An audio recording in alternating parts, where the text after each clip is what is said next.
والله يدعو إلى دار السلام ويهدي من يشاء إلى صراط مستقيم. A question here from Brother Mansoor. He says, if I let a bank buy a house for me, I've got a house which I really want to purchase, they buy it for me for 100,000 whatever, reals for example, then they sell it to me for 140,000. This extra 40,000 or 20,000, whatever it is, I pay over several years. Is this kind of an arrangement allowed, Sheikh? It looks green from outside, but we have to know the details. For instance, does the bank now own the title? Well, it makes a big difference, because if the bank doesn't own a title and just goes to somebody else who owns a house, a company or a person or a group of people, and say, here is the money, but give him the house, that is a prohibited transaction, because the Prophet ﷺ said, لا تبع ما ليس عندك. Do not sell what you do not own. So this is a missing part in most business transactions. I think the entire world now is coming to realize the virtues and the benefits of following the Islamic economy. It would definitely establish stability worldwide if people were to follow exactly and strictly the Islamic way of transaction and business transaction.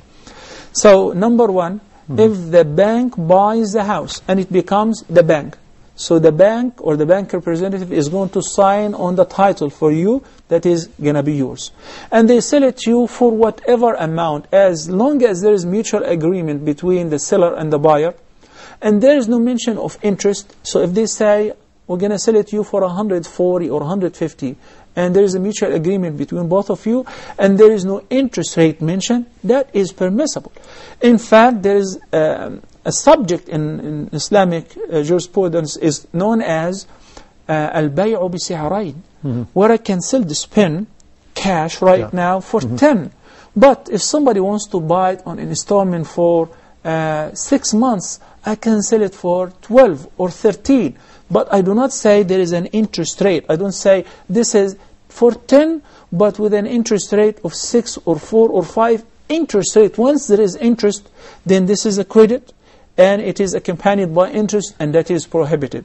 Somebody would say, then what is the difference between this and that? But at the end of the day, the bank or the seller calculated his profit from the interest rate, and he said, I'm going to sell it to you for that. Very big difference. Now, there is no interest, which is the usury, which Allah subhanahu wa ta'ala has prohibited. If I fail to pay, or if I'm late to pay, He's not going to charge me another interest on the interest. The amount is fixed. And if I fail to pay for several times, then we're going to sell this property.